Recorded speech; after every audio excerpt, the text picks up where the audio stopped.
প্রধানমন্ত্রী তিনিও থাকতে পারলেন আল্লাহর ডাকে সাড়া দিয়া তিনি কিন্তু চলে গেলেন। আর তিনি এমন একজন নেত্রী ছিলেন, বাতিলের সাথে আপোষ করে নাই, অন্যার সাথে আপোষ করে নাই।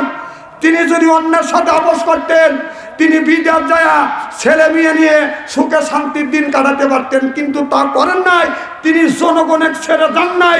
তিনি বলেছেন, আমি খালেদা জিয়া এই দেশ আমার মায়ের দেশ, বাবার দেশ, তার স্বামী কষ্ট করে বাংলাদেশের জনগণকে সাথে নিয়ে এই দেশ স্বাধীন করেছে। এই মরতে যদি হয় বাংলাদেশেই মরব, থাকতে যদি হয় বাংলাদেশেই থাকবো, কবর যদি আমার হয় বাংলাদেশে কবর হবে। বাংলাদেশের জনগণ ছেড়ে আমি বিদেশ যাব তিনি জানো নাই। তার উপরে এত নির্যাতন করবার পরেও সে দেশ ছেড়ে যায়। তার বাড়িতে কি বালুর টাক পর্যন্ত দিচ্ছে, আপনারা কি দেখছেন? এত নির্যাতন করছে, যেন নির্যাতন করলে সে যেন রাগ করিয়াও যেন চলে যায়। তারপরও কি সে ছেড়ে গেছে? এমনকি জেলের মধ্যে ঢুকাইছে, তারপরও কি সে ছেড়ে গেছে? তার কাছের একটা মেয়ে ছিলেন, মনে হয় নাম হচ্ছে সম্ভবত মেয়েটার নাম হলো ফাতেমা। সে কোনো অন্যায় করে নাই, নির্দোষভাবে বেগম খালেদা জিয়ার সাথে দীর্ঘদিন কিন্তু জেল খাটছে। কতক্ষণ? সেই বেগম জিয়া বাংলাদেশের যতগুলি দল আছে তাদের সাথে সম্পর্ক রাখছে, বরং জামাত ইসলামের সাথে সম্পর্ক করে দেশ চালাইছে একসাথে মিলেমিশে। আল্লামা দিলওয়ার হোসেন সাঈদীর খবর জানে, মাওলানা মতিউর রহমান নিজামীর খবর জানে।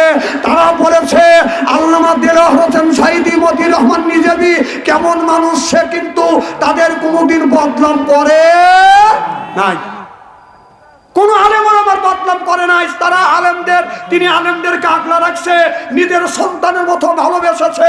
আর এই জন্যই বেগম খালেদা জিয়া মৃত্যুর পরে বাংলাদেশের বড় বড় আলেম ওলামা, শুধু আপনার একদলীয় মানুষ না, জামাত ইসলাম বাংলাদেশের যতগুলি দল আছে প্রত্যেকটা দলের মানুষ তার জানাজায় হাজির হয়েছে। যেরকম ঠিক কিনা?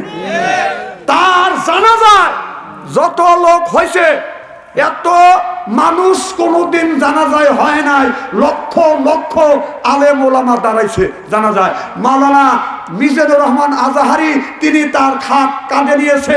মাওলানা মামুনুল হক তার খাট কাঁধে নিয়েছে। এইরকম বড় বড় আলেম, সব মানুষের খাট কি কাঁধে নিবে? ও, তুমি মানুষকে আলেম কেটে জেলে ঢুকেছ, আর তুমি বলি তোমার খাট কাঁধে নিবে? আমিও তো নেবো না কোনোদিন।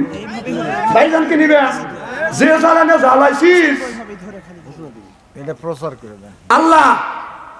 বেগম জিয়াকে, মানুষের ভুল হইতেই পারে, কথা কর না, ভুল হয় না। আল্লাহ, আমরা বেগম জিয়া যদি ভুল করে থাকে আমরা মাফ করে দিছি। আল্লাহ, তুমিও বেগম জিয়াকে মাফ করে দিয়ে তাকে জান্নাতুল ফেরদাউস নসিব করো। যখন আমিন। আল্লাহ, কবরের সওগাত তুমি সহজ করে দিও। যখন আমিন। আর বাংলাদেশের যে প্রেক্ষাপট, যে রাজনীতির অবস্থা, আল্লাহ তুমি এই দেশে তোমার রহমত আর বরকত দিয়ে তুমি পরিপূর্ণ করে দাও। আল্লাহ, বাংলাদেশে এমন নেতা এসে নেতৃত্ব দিবে যাদের দ্বারা ইসলাম আপনার ইসলামের ক্ষতি হবে না, এমন একটা নেতাকে তুমি আল্লাহ বাংলাদেশের নেতা বানা দাও। যখন আমি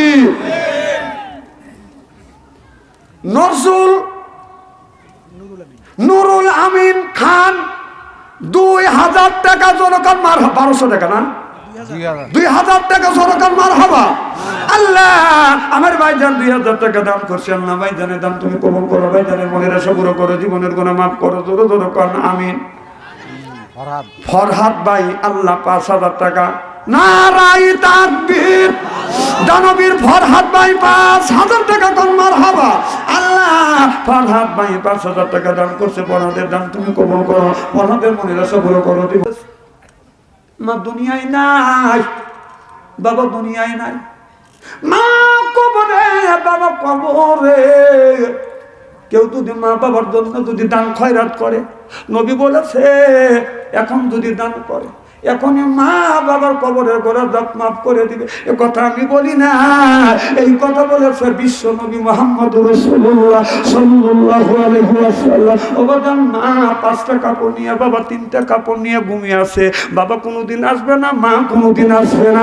একজন ব্যক্তি বলেন, হুজুর আমার মা কবরে, বাবা কবরে, আমি 1000 টাকা দিব, 2000 টাকা দিব, 500 টাকা দিব, 100 টাকা করে। ও বাবা, আমি আপনাদের কাছে একটু রোমান পাঠিয়ে দিব, 100 টাকা 200 টাকা মা বাবার জন্য একটু দান করো। মা বোনদের কাছে আমি লোক পাঠিয়ে দিব গো মা।